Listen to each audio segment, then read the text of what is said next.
Muy bien. Pues le voy a pedir que abra su Biblia en el libro de los Hechos. ¿Sí me escuchan bien? ¿Sí? Muy bien. Es que le cae agua. Y hoy corresponde el capítulo 9. Continuamos. Y vamos a ir en el verso 32. Me avisa cuando esté ahí conmigo. Hechos 9:32. ¿Ya estamos? Muy bien. Vamos a leerlos. Vaya conmigo, vamos a ir desde el 32 hasta el 43. Ponga sus ojos ahí. Y comenzamos en el verso 32. Dice: aconteció que Pedro, visitando a todos, vino también a los santos que habitaban en Lida, y halló allí a uno que se llamaba Eneas, que hacía 8 años que estaba en cama, pues era paralítico. Y le dijo Pedro: Eneas, Jesucristo te sana. Levántate y haz tu cama. Y enseguida se levantó, y le vieron todos los que habitaban en Lida y en Sarón, los cuales se convirtieron al Señor. Habiendo entonces en Jope una discípula llamada Tabita, que traducido quiere decir Dorcas, esta abundaba en buenas obras y en limosnas que hacía. Y aconteció que en aquellos días enfermó y murió. Después de lavada, la pusieron en una sala, y como Lida estaba cerca de Jope, los discípulos, oyendo que Pedro estaba allí, le enviaron 2 hombres a rogarle: no tardes en venir a nosotros. Levantándose entonces Pedro, fue con ellos, y cuando llegó, le llevaron a la sala, donde le rodearon todas las viudas, llorando y mostrando las túnicas y los vestidos que Dorcas hacía cuando estaba con ellas. Entonces, sacando a todos, Pedro se puso de rodillas y oró. Y volviéndose al cuerpo dijo: Tabita, levántate. Y ella abrió los ojos, y al ver a Pedro se incorporó. Y él, dándole la mano, la levantó. Entonces, llamando a los santos y a las viudas, la presentó viva.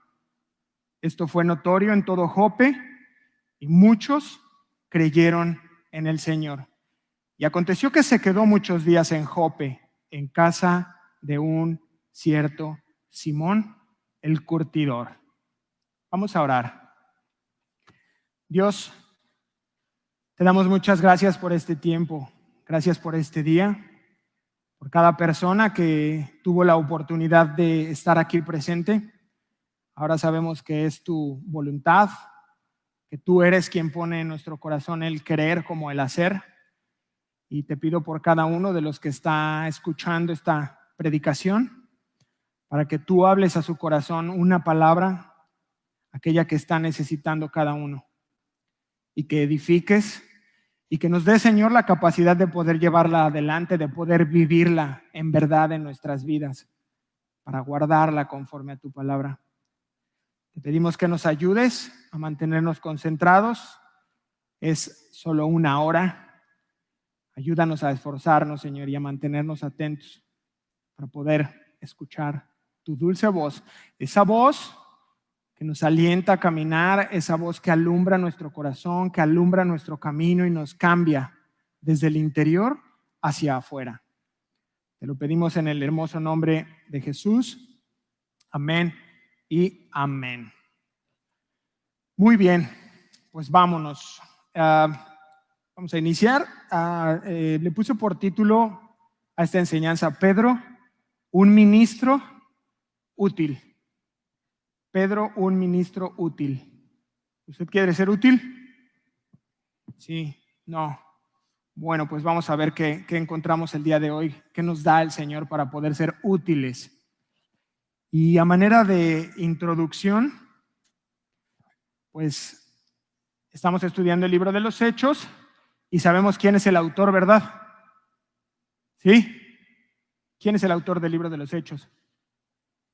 Lucas, médico de profesión, hizo un evangelio y él es también quien escribe el libro de los Hechos. Pero hay una característica, yo no sé si les ha pasado, hay una característica que tiene Lucas Yo le ponía aquí a mis notas que es un hombre que nos lleva vertiginosamente, como un juego de estos de Six Flags, que subes y bajas y cambia y nos hace cambios de pronto abruptos dentro de su narrativa. Nos va platicando algo y de repente hace una pausa y comienza a hablarnos de otra cosa y luego regresa y así nos trae, ¿no? Y hasta la semana pasada, el libro de los Hechos, Lucas, inspirado por el Espíritu Santo, nos estuvo narrando la conversión de Saulo. ¿Sí lo recuerda? Vimos la conversión de Saulo, ahora Pablo, cómo ocurrió ahí en Damasco, y nos platicó un poquito de su breve ministerio en Jerusalén. Y ahora va a dar un giro para comenzar una narrativa en donde pone a Pedro. Ya deja a Pablo ahí y ahora vuelve a colocar a Pedro en el centro de la narrativa. La semana pasada también nos enteramos de que estuvo Pedro con Pablo, estuvieron conviviendo un tiempo, se reunieron en Jerusalén. Supimos también que fueron 2 semanas aproximadamente el tiempo que ellos dos estuvieron ahí juntos. Y apenas embarcan a Pablo y lo mandan a Tarso. Llega la paz a las iglesias, ¿se acuerda? La semana pasada ahí nos quedamos. Y una vez que llega la paz a las iglesias, Pedro sale de Jerusalén y comienza a viajar por toda esa región. Y a partir de ahorita, los siguientes 3 capítulos, Pedro va a ser el personaje central y nuestro estudio de hoy es un preludio para la semana que entra, que finalmente hace Pedro un viaje a Cesarea, en donde va a encontrarse con Cornelio. Y una vez que tenemos ya este contexto, vamos a comenzar el día de hoy. Vamos con nuestro primer versículo del libro de los Hechos 9, versículo 32. ¿Está conmigo?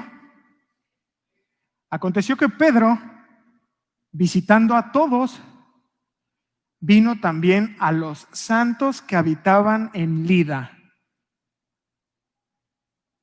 Sabemos que Dios usó la persecución que inicia sobre la iglesia en Jerusalén para que el evangelio fuera regado, saliera ya de ahí de donde inicia, que es en Jerusalén, y se empezara a correr hacia todas las regiones aledañas.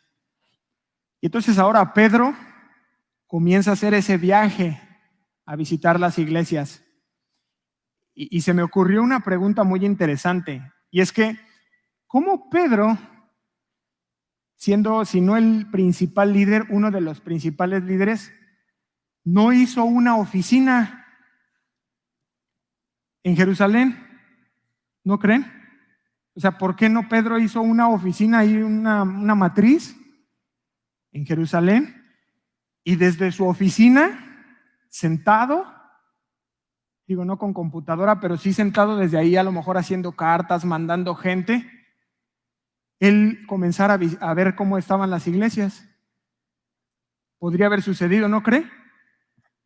Pero no lo hace así, sino que él mismo toma sus cosas y comienza a hacer esos viajes a visitar. ¿Qué había pasado? ¿Quiénes habían ido a dónde? Si había iglesias, si no había iglesias, ¿qué les habían enseñado? Y él es personalmente. Y resulta que los hombres de Dios son siempre siervos activos, que están en constante movimiento. ¿Hola? ¿Hay alguien conmigo? Siempre ha parecido como que Dios confía el ministerio a los hombres más atareados, ¿no le parece? Pero escúcheme algo, nuestra primera aplicación de este domingo. El simple hecho de estar activo en el ministerio coloca al creyente en oportunidades estratégicas. ¿Cuántos pueden decir amén?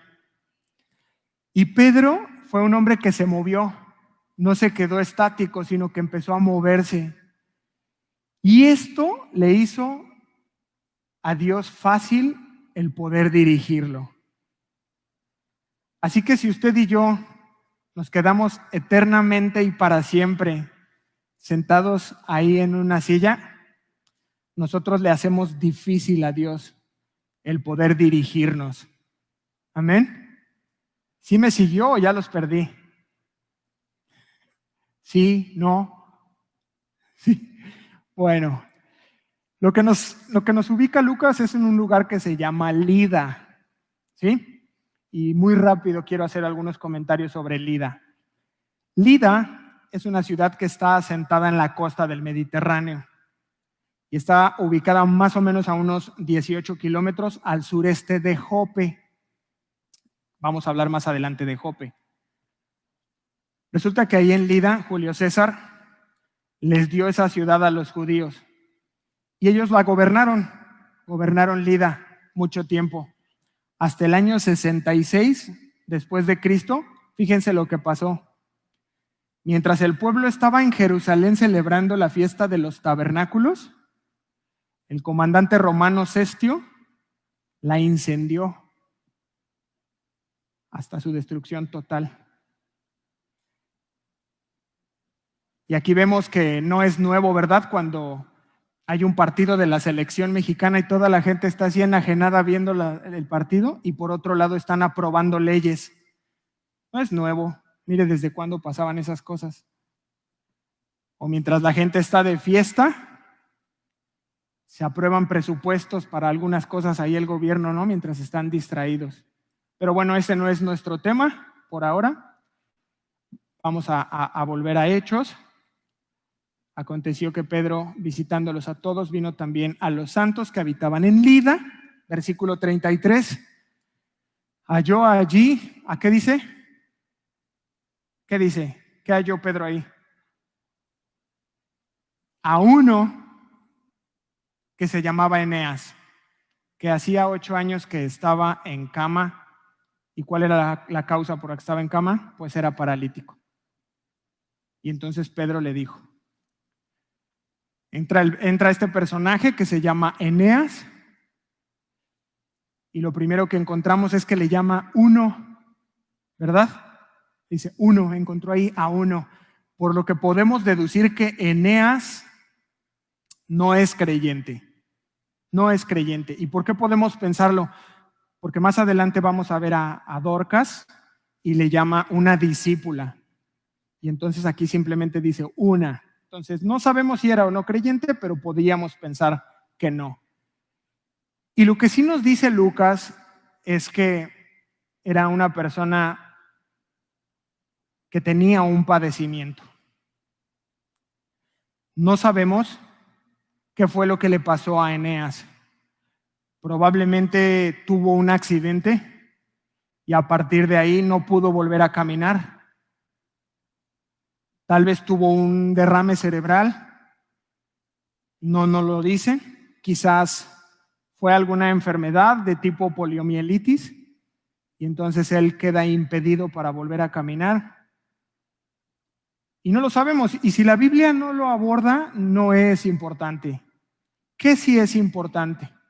Lo que nos dice, y es que hacía 8 años que estaba en cama, pues era paralítico. ¿Y por qué es importante esta porción?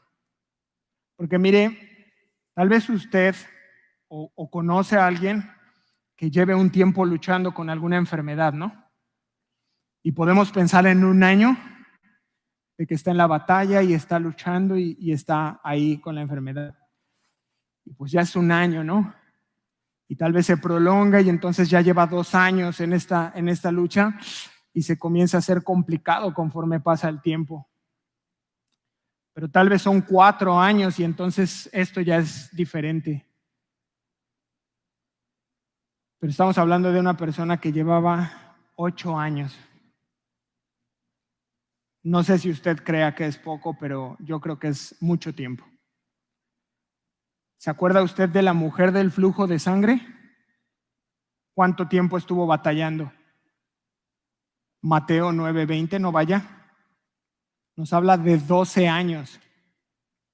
12 años en donde había gastado todos sus recursos, todas sus fuerzas tratando de encontrar la sanidad.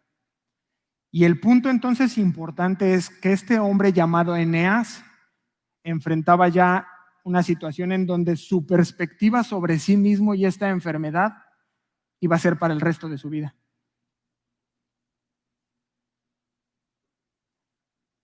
Y hay una aplicación muy especial para nosotros. Y yo quiero decirle de parte de Dios, no pierda la esperanza. Mientras usted tenga vida,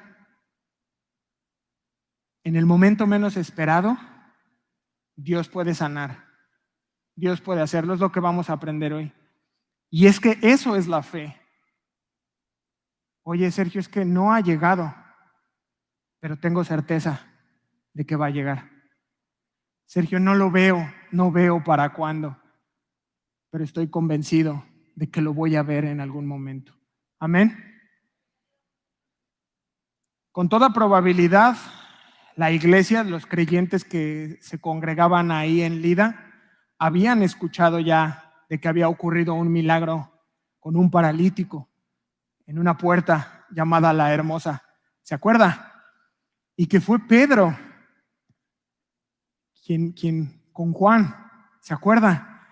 Y esas noticias corren con mucha velocidad y más entre la iglesia se pasaba la voz. Y ellos muy probablemente habían escuchado. Tal vez el mismo Eneas le habían platicado y él, al igual que el paralítico de Betesda, estaba esperando que tal vez Dios tuviera misericordia de él y alguien de los discípulos se acercara por ahí.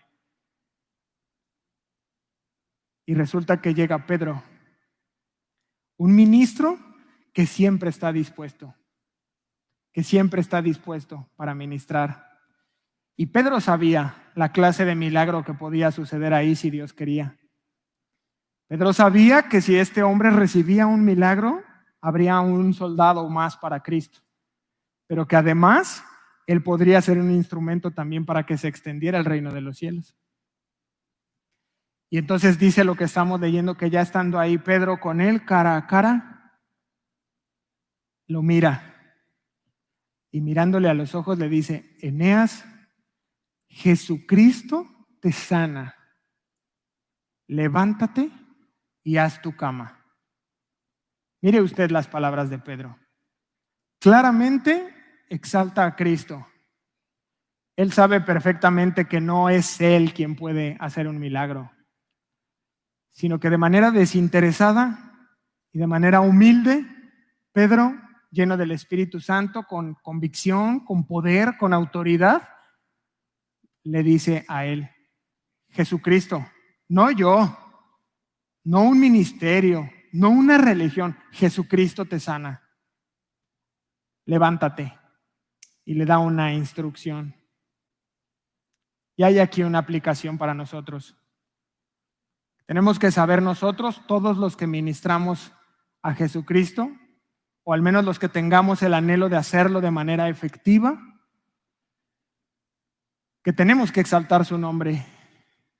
Nunca se vaya a permitir tomar usted algo de la gloria de Dios y creer que usted o que yo fuimos quienes estamos haciendo el milagro.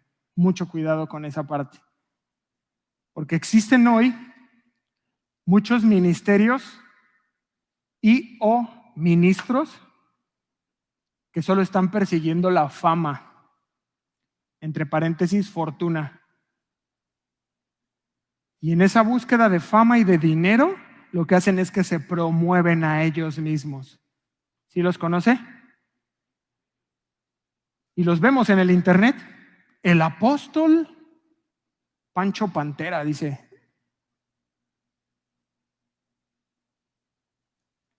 Y la pregunta es, ¿dónde dejan el nombre de Cristo? Cuando son ellos los que están al frente ahí, haciéndose los importantes.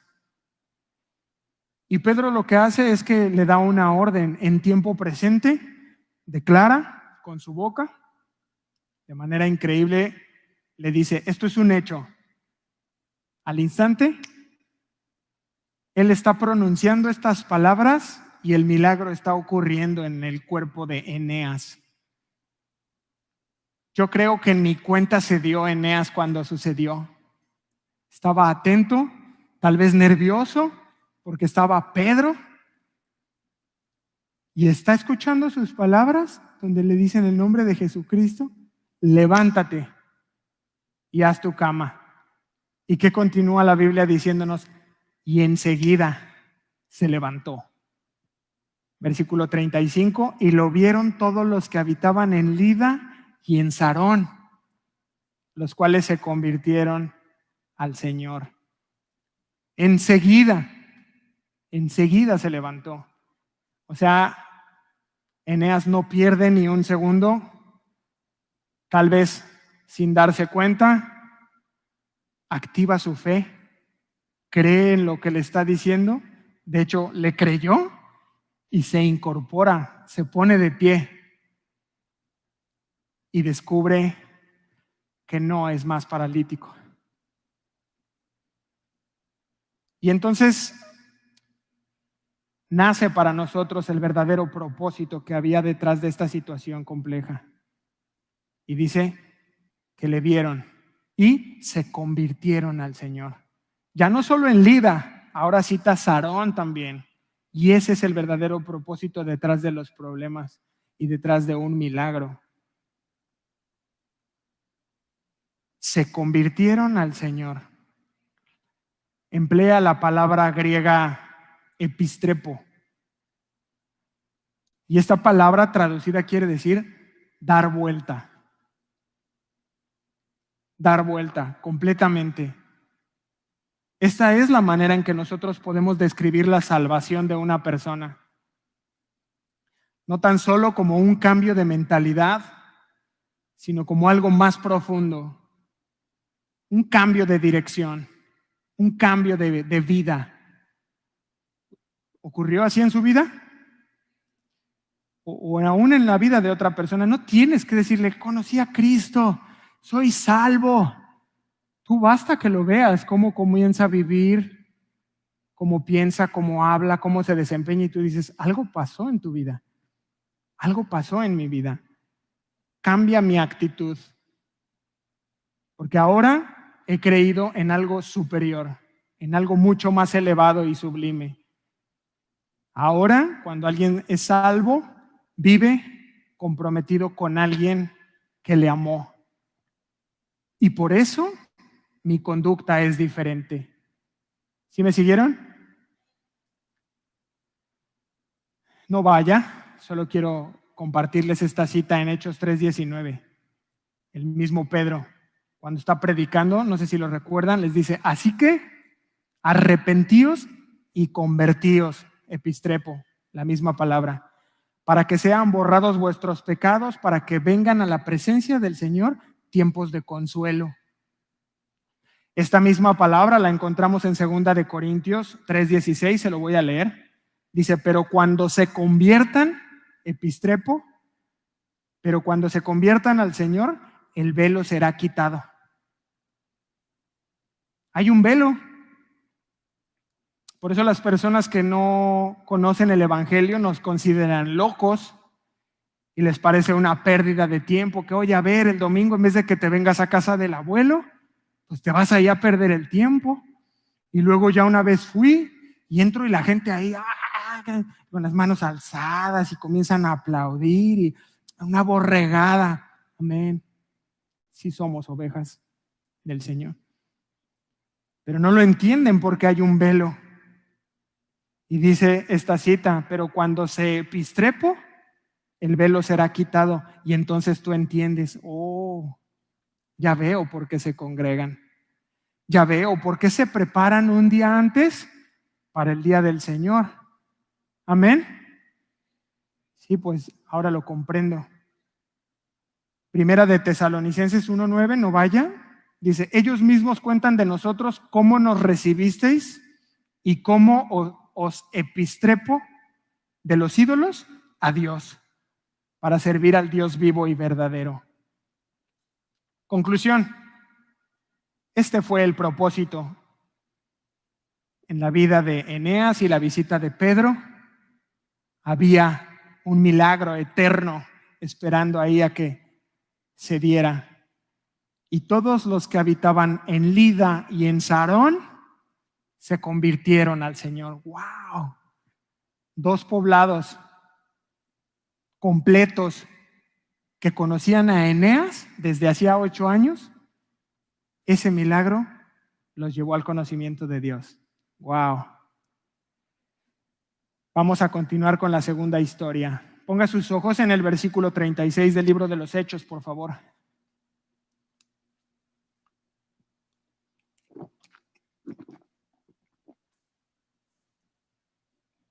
Hechos 9:36.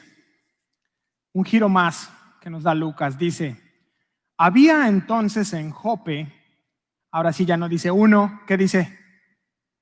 Una discípula, es una creyente llamada Tabita, o Tabita, que traducido es Dorcas. ¿Qué nos dice de ella? Bueno, esta abundaba en buenas obras y en limosnas que hacía. Aconteció que en aquellos días enfermó y murió. Después de lavada la pusieron en una sala. Como Lida estaba cerca de Jope, los discípulos, oyendo que Pedro estaba allí, le enviaron 2 hombres a rogarle, no tardes, Pedro, en venir a nosotros. Pedro se levantó entonces y fue con ellos, y cuando llegó, lo llevaron a la sala donde lo rodearon todas las viudas, llorando y mostrando las túnicas y los vestidos que Dorcas hacía cuando estaba con ellas. Muy bien. Quiero partir de entender que Eneas fue sanado de una parálisis, pero Dorcas fue resucitada, y esto es diferente. No sé si lo notan o no, pero para mí esto es mucho más sorprendente. Además, Pedro está todavía en Lida con Eneas, cuando ya en Jope la iglesia está siendo golpeada con la muerte de uno de sus miembros más queridos, Dorcas, porque ella sí era una creyente, era parte del cuerpo, pertenecía a la iglesia local, y mientras él todavía está en Lida, Jope está siendo golpeada, la iglesia en Jope. ¿Qué sabemos de Jope? Que es una ciudad que está ubicada más o menos 50 kilómetros al noroeste, bueno, en ustedes al revés, al noroeste de Jerusalén. Su nombre, Jope, es traducido del hebreo Jafo y significa belleza. Era un lugar muy bello, como Cancún. Jope era bello, su nombre significaba belleza. Y esta ciudad era muy importante. ¿Y qué la hacía importante, Sergio? Que tenía un puerto. ¿Sí saben que en México solo hay pocos puertos, como Veracruz? Ellos tienen puerto. Bueno, pues Jope tenía un puerto. Y sabemos de Jope desde el Antiguo Testamento. Lo más destacado de Jope es que en Jope, en el puerto de Jope, fue donde llegó la madera del Líbano y de Tiro, que estaba destinada para la reconstrucción del templo. Eso ya lo pueden ver ustedes si quieren después en Primera de Reyes 5:9 y en Esdras 3:7. Es Jope a donde llegó la madera. Y el otro dato interesante que me llamó mucho la atención de Jope es que fue en Jope donde Jonás intentó escapar de la presencia de Dios. Pero Jonás se levantó para huir de la presencia de Jehová a Tarsis y descendió a Jope, donde encontró una nave, era un puerto, para partir a Tarsis. Entonces ya sabemos un poco de Jope, pero yo me preguntaba, ¿cómo llegó a Jope el evangelio? No estaba cerca, eran 50 kilómetros de Jerusalén. Yo creo, algunos datos que logré encontrar fue que fue consecuencia de la persecución de la iglesia, pero fue Felipe. ¿Se acuerda de Felipe? Que fue a Samaria y de ahí se siguió haciendo un recorrido por toda la región. Apenas tenga usted la oportunidad, ahora use en eso el internet y ponga un mapa y va a comenzar a ubicar Jerusalén, Samaria, Lida, Jope, y ya va a recordar todas estas enseñanzas. Amén. En relación a Dorcas, ¿qué nos dice la palabra de Dorcas? Fíjese usted qué epitafio tan hermoso. ¿Sí sabe lo que es un epitafio?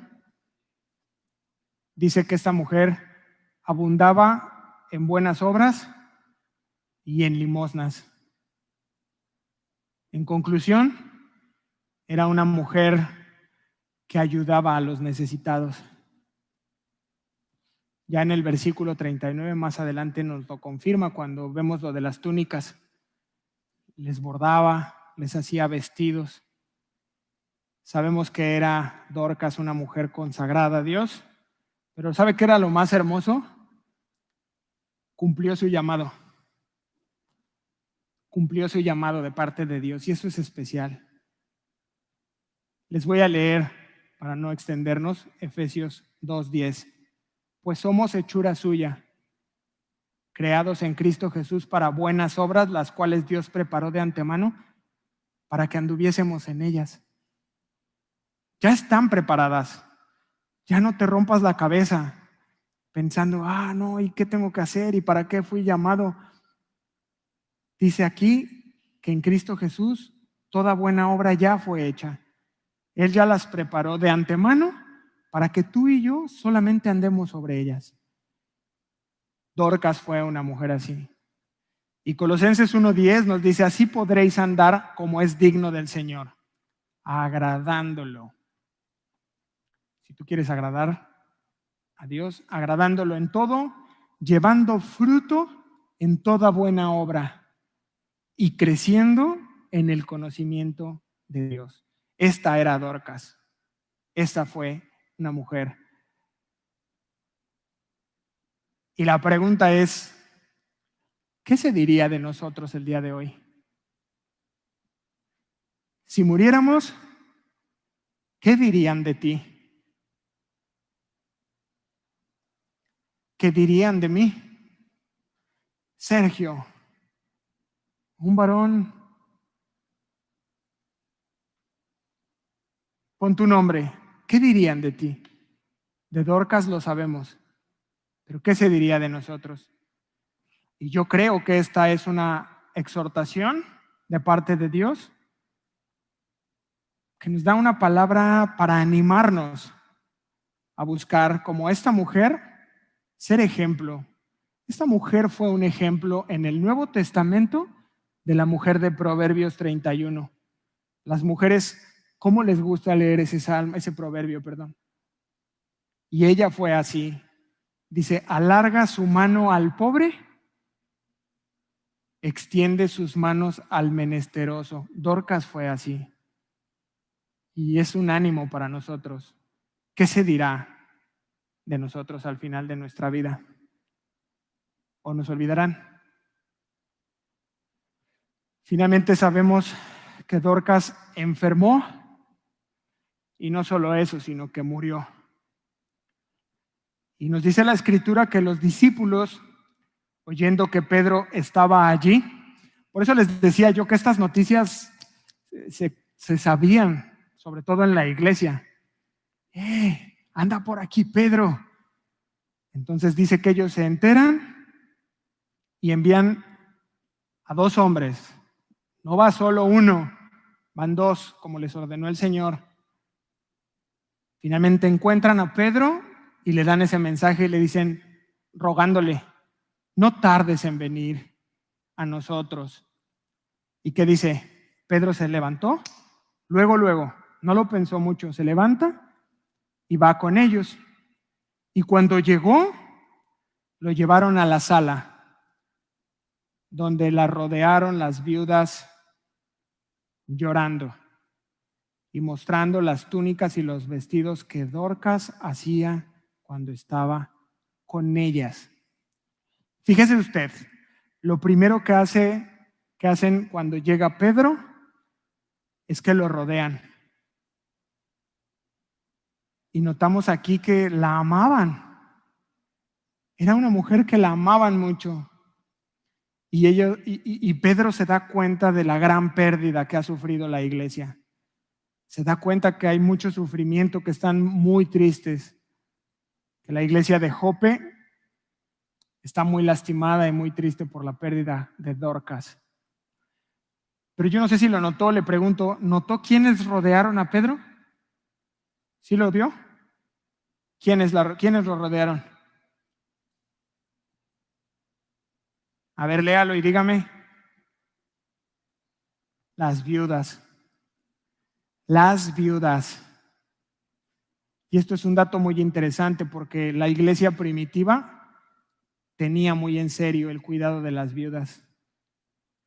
En primer lugar, porque el empleo para una mujer en aquel tiempo era muy limitado. Pero además, si esas viudas no tenían familias que las cuidaran, imagínense, estaban solas y a la deriva.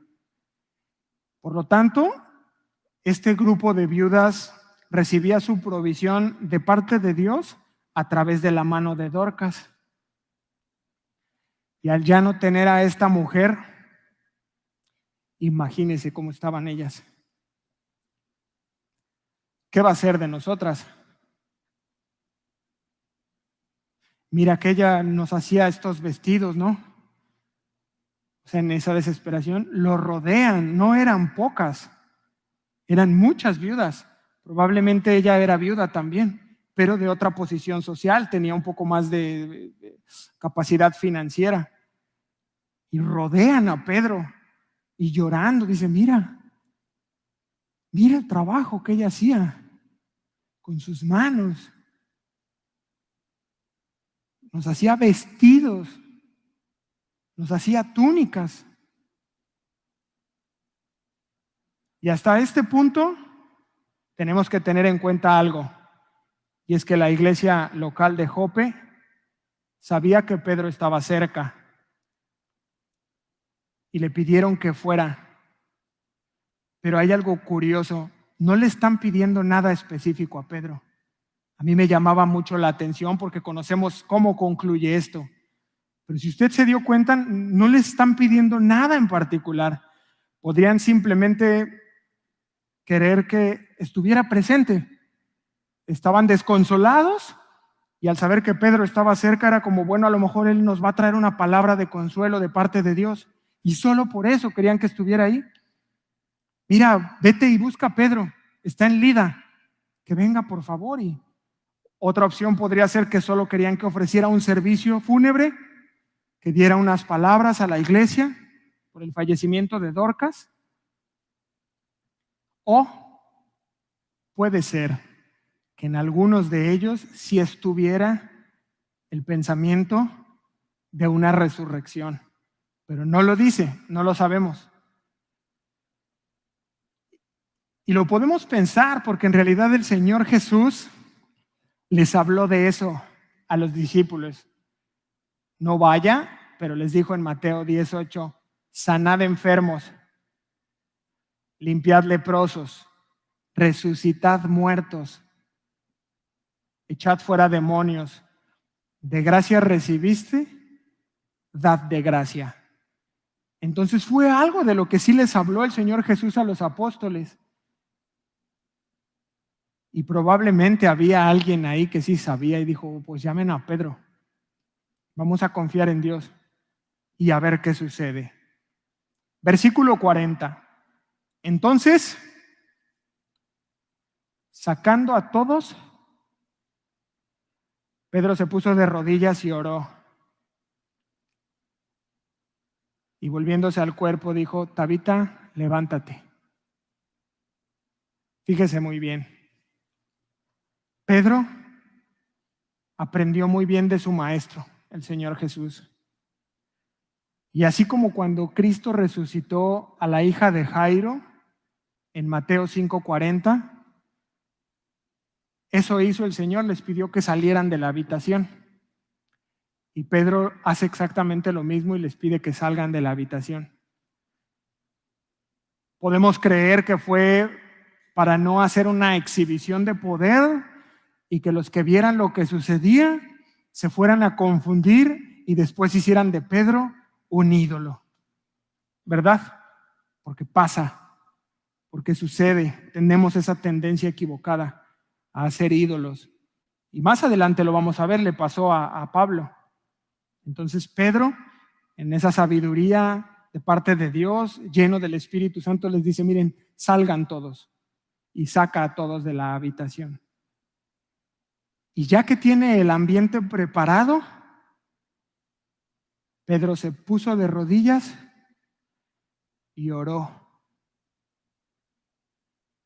Primero, note la posición que toma Pedro. No tengo mucho que explicar, se explica sola. Se pone de rodillas y oró. Pedro necesita estar a solas con su Señor y orar en privado. Y ya a solas con Él, comienza a hablar con el Señor. Pedro sabe, tiene en mente lo importante que era Dorcas para la iglesia. Y ora, pidiéndole poder al Señor para llevar a cabo un milagro de acuerdo a su voluntad. ¿Qué es lo más importante de esto? La oración. En realidad, la oración es esencial para nuestra vida personal, pero para nuestro ministerio. Es clave.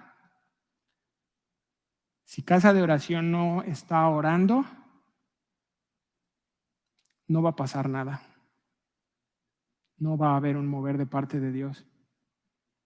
Pero lo que vemos aquí es a Pedro en completa dependencia de Dios, de rodillas, reconociendo que no puede hacer nada por su propia fuerza.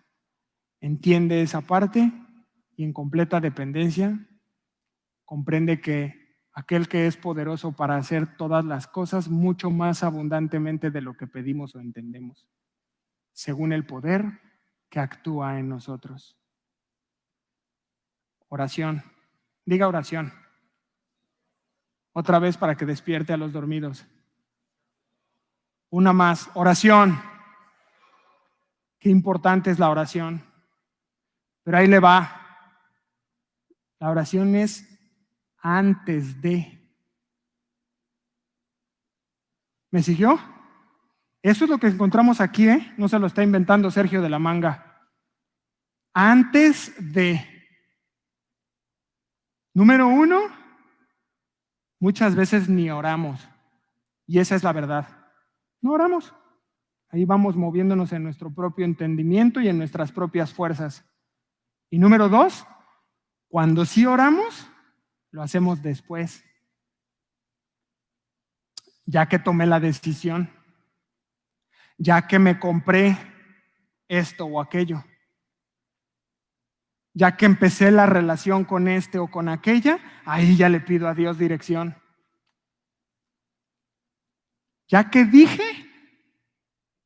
oro, ya lastimé a la persona, ya herí a mi esposa, ya herí a mis hijos, ya abrí la bocota y entonces oro.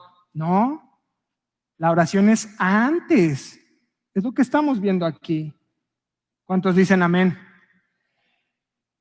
Ya que hice, entonces oro. Y porque muchas veces ya la lié.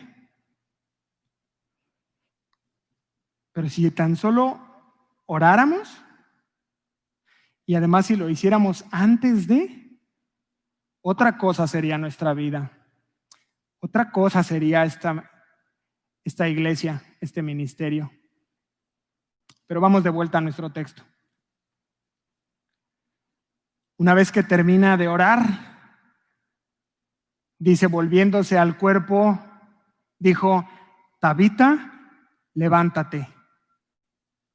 Mire, a diferencia de los milagros que encontramos en el Antiguo Testamento, como a través de la mano de Elías o de Eliseo, que fueron profetas que Dios usó para hacer también el milagro de una resurrección o resucitación, Pedro no toca el cuerpo, solamente le habla.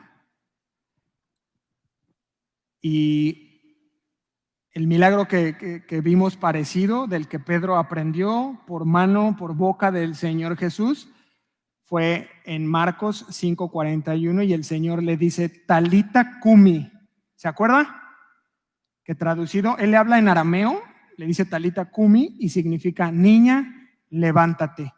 Era la hija de Jairo y ahí Pedro aprendió. Y aunque no lo sabemos, podríamos creer que también en arameo Pedro le dice, Tabita, levántate. Y solo por aclararlo, es solo una coincidencia que las palabras son muy parecidas y no va más allá de eso, no vayamos a hacer un método. Solo es para aclararlo. Y entonces nos dice la Escritura que ella abrió los ojos. Imagínese eso. Imagínese eso. Igual que con Eneas, el mismo Pedro está confiando ahí por fe y le habla y ella abrió los ojos y al ver Pedro, dice, se incorporó. El milagro fue hecho.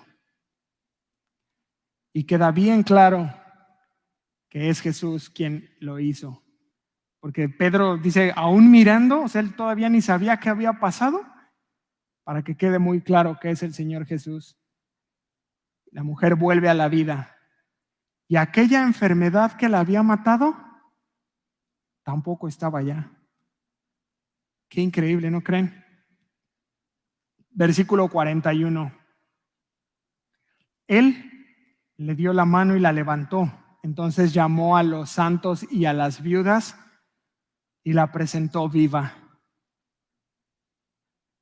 Pedro le ayuda a incorporarse. Pedro sale de la habitación y les dice, miren, vengan a ver esto que pasó. Y llama a los santos, a esas viudas que lo rodearon, y entran.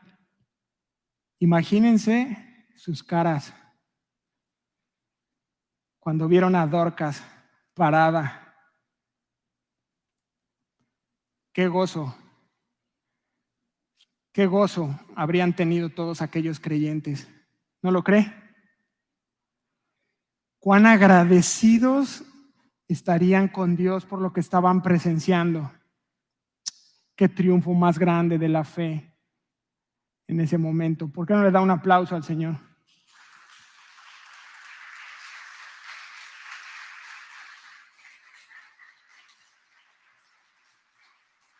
Me parece maravilloso, no solo el milagro per se, sino todo lo que ocurre.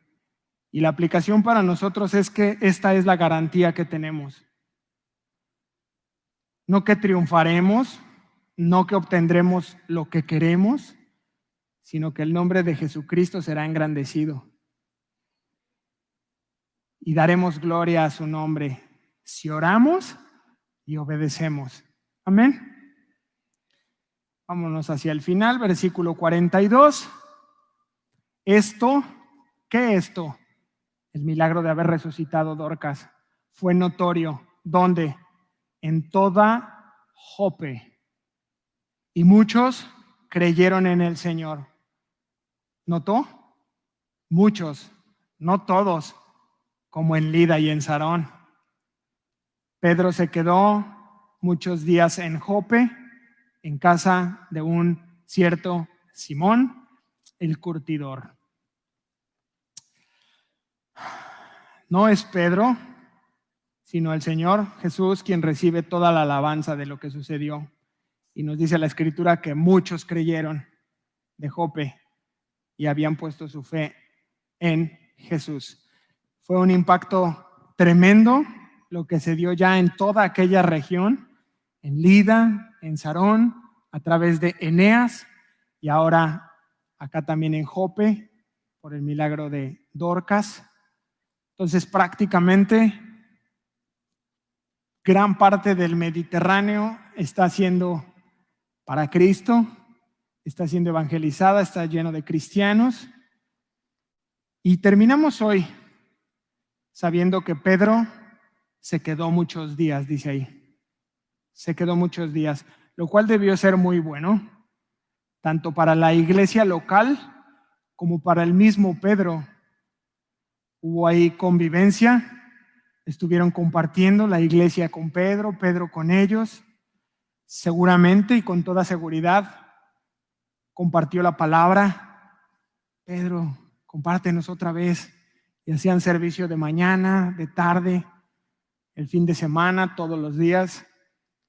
Pero nos dice algo muy importante, y es dónde se quedó a vivir Pedro.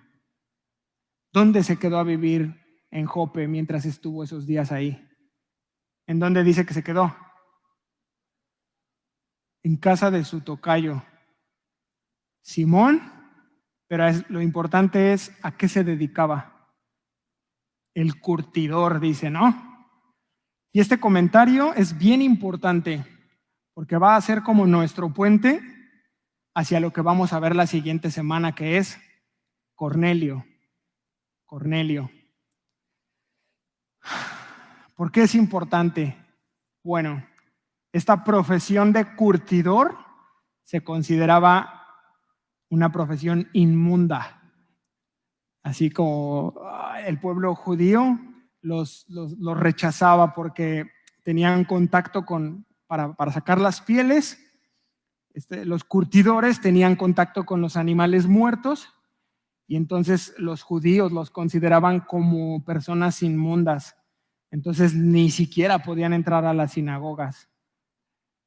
Pero ¿sabe qué? La iglesia cristiana los aceptó, ¿verdad? Qué especial. Y el hecho de que Pedro se quedara a morar en su casa nos habla de la disposición de Pedro para hacer a un lado ese legalismo judío que seguramente estaba en su corazón y que estaba ahí luchando como, ¡ay! Pero es inmundo, pero me invitó a quedarme en su casa, entonces no tengo dónde quedarme.